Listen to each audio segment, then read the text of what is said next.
दोस्तों आज हम जानते हैं कि एनएमएमएस का फॉर्म कैसे भरना है। राष्ट्रीय मीन्स कम मेरिट छात्रवृत्ति जो होती है कक्षा 8वीं में दर्ज बच्चों के लिए बहुत ही उपयोगी और सुनहरा अवसर है। इस फॉर्म को भर करके एक सामान्य परीक्षा होती है, उस परीक्षा को उत्तीर्ण करके 12,000 रुपये प्रतिवर्ष स्कॉलरशिप प्राप्त की जा सकती है। तो कौन छात्र इसको भर सकते हैं, क्या इसकी अर्हताएं हैं, आज हम जानते हैं, समझते हैं। एनएमएमएस चयन परीक्षा का आवेदन पत्र भरने से पहले इन निर्देशों को सावधानीपूर्वक देख लें। एनएमएमएस योजना के तहत आवेदन पत्र भरने हेतु पात्रता की शर्तें कुछ इस प्रकार हैं। इस छात्रवृत्ति हेतु केवल मध्य प्रदेश में स्थित शासकीय और शासकीय अनुदान प्राप्त स्थानीय निकायों द्वारा संचालित विद्यालयों में वर्ष 2020-21 में कक्षा 8वीं में अध्ययनरत विद्यार्थी ही पात्र हैं। ये इस वर्ष का आवेदन फॉर्म के लिए है। यद्यपि कक्षा 8वीं में पढ़ने वाले बच्चों के लिए हर वर्ष ये सुविधा उपलब्ध होती है और हर वर्ष इसका विज्ञापन जारी होता है, वे समय पर अपना आवेदन कर सकते हैं। विद्यार्थी ने कक्षा 7वीं में ए, बी अथवा सी ग्रेड प्राप्त किया हो, इसमें हम उन छात्रों को परीक्षा में शामिल करेंगे जो 20-21 में कक्षा 8वीं में अध्ययनरत थे, यानी आज की स्थिति में वे 8वीं उत्तीर्ण हो चुके हैं, कक्षा 9वीं में पढ़ने लगे हैं। उन छात्रों को हम इसमें शामिल करने वाले हैं। विद्यार्थी के माता पिता की सकल आय 1.5 लाख या उससे कम हो, केवल नीले या काले बाल पेन से ही आवेदन पत्र भरें, अंग्रेजी में केवल कैपिटल अक्षरों का ही प्रयोग करें, बॉक्स के बाहर ना लिखें, बिंदु क्रमांक 4, 5, 6, 7, 8, 10, 11, 12, 19 में सही स्थान के लिए बॉक्स में सही का निशान लगाएं, बिंदु क्रमांक 13, 14, 15, 16 में कोड क्रमांक नीचे दिए गए तालिका अनुसार लिखें। फॉर्म भरने के लिए आपको इस तालिका की ज़रूरत पड़ेगी। माता पिता की शिक्षा बिंदु क्रमांक 13 एवं 15 के लिए यदि माता पिता अनपढ़ हैं तो कोड 1 लिखें, प्राथमिक स्तर है तो कोड 2 लिखें, उच्चतर प्राथमिक स्तर यानी मिडिल स्कूल है तो 3 लिखें, सेकेंडरी स्तर है तो 4 लिखें, उच्चतर माध्यमिक है सीनियर सेकेंडरी हैं तो 5 लिखें, स्नातक है तो 6 लिखें, स्नातकोत्तर है तो 7 लिखें, डॉक्टरेट पीएचडी हैं तो 8 लिखें, व्यावसायिक इंजीनियरिंग चिकित्सक एमबीए वगैरह हैं तो 9 लिखें, या अन्य कोई डिग्री है तो 10 लिखें। ठीक इसी तरह माता पिता की शिक्षा के लिए, माता पिता के व्यवसाय के लिए, व्यवसायी या तकनीकी और इससे संबंधित है तो कोड 1 लिखें, प्रशासकीय प्रबंधकीय में हैं तो कोड 2 लिखें, लिपिकी या संबंधित कार्य में हैं तो 3 लिखें, सेल्स सर्विस वर्कर हैं तो 4 लिखें, किसान मछुआरा संबंधित कार्य है तो 5 लिखें, उत्पादक और परिवहन या उससे संबंधित कार्य है तो 6 लिखें, ऑपरेटर और श्रमिक जो उपर्युक्त श्रेणी में सम्मिलित नहीं हैं तो 7 लिखें, और बेरोजगार हैं तो 8 लिखें। इस तरह ये कोड हमें आवेदन में लिखना होगा। आवेदन पत्र में नियत स्थान पर विद्यार्थी का पासपोर्ट साइज़ का नवीनतम फ़ोटो अच्छी तरह चिपकाया जाए तथा प्रधान अध्यापक द्वारा विद्यार्थियों के फ़ोटो पर नीचे की ओर हस्ताक्षर एवं उसके नीचे पद मुद्रा से इस प्रकार सत्यापित किया जाए कि फ़ोटो में विद्यार्थी का चेहरा स्पष्ट रूप से दिखाई दे। संकुल प्राचार्य एवं प्रधानाध्यापक के प्रमाणीकरण में यदि विद्यार्थी अनुसूचित जाति जनजाति वर्ग का है तो संबंधित प्रविष्टि करते हुए जाति प्रमाण पत्र की सत्यापित छायाप्रति आवेदन पत्र के साथ संलग्न की जावे।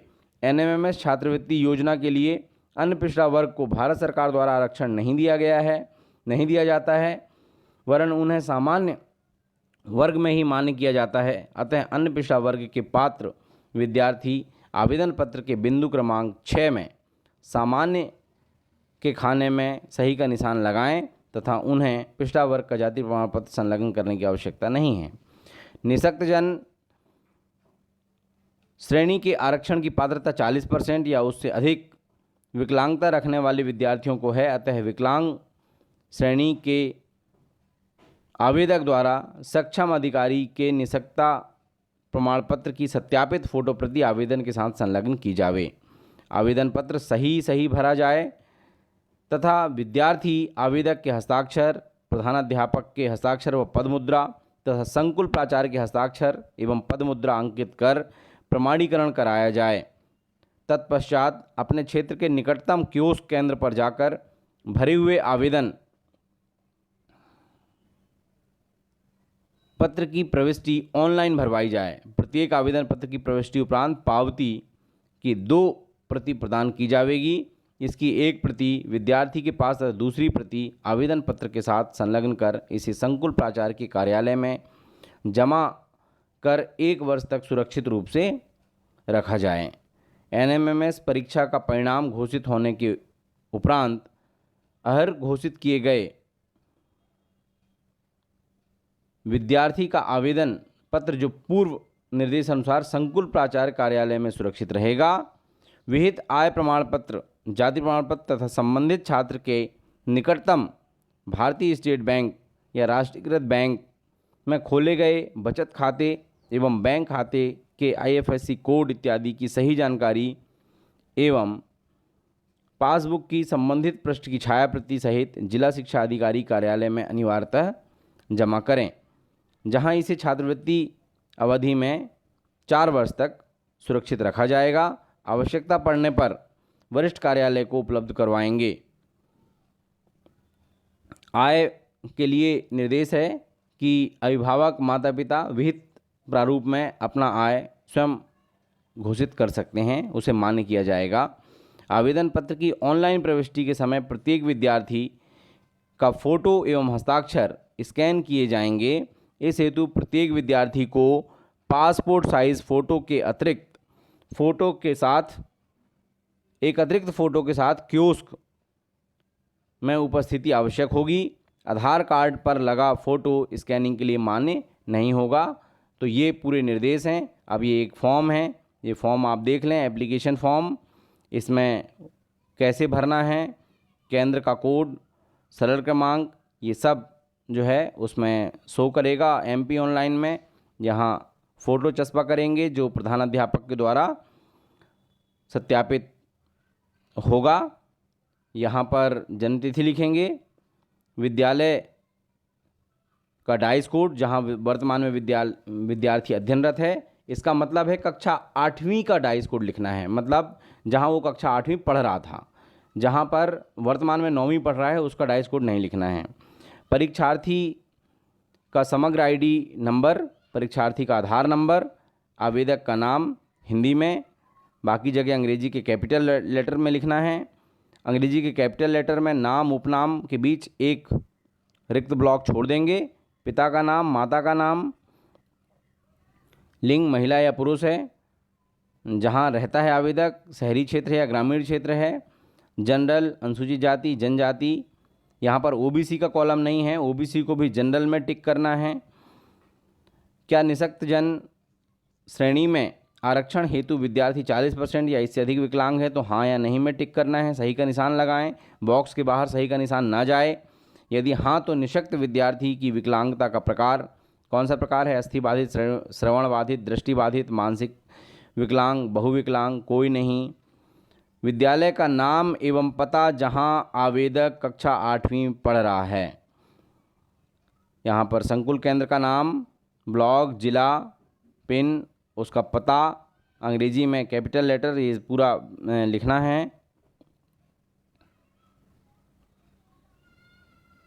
संकुल केंद्र का नाम, विकासखंड का नाम, ये सब यहाँ पर फॉर्म फिल करना है।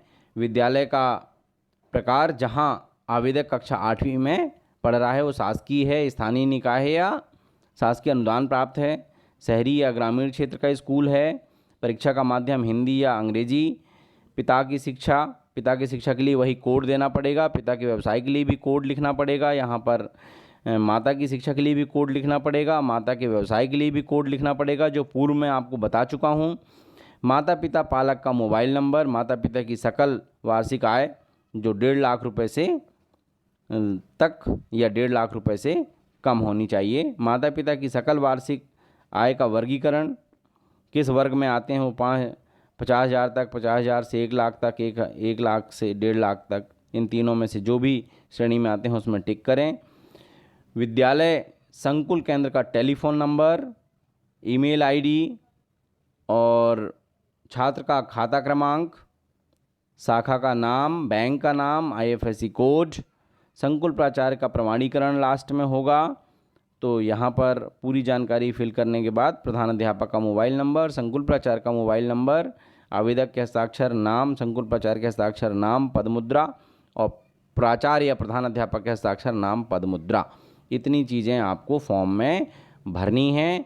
ये पूरा फॉर्म फिल करके इसकी एक प्रति जो है संकुल में जमा रहेगी, और जब आप ऑनलाइन कराने जाएंगे तो पावती की 2 प्रति निकलेगी, एक संकुल में जमा होगी और एक बच्चे के पास रहेगी।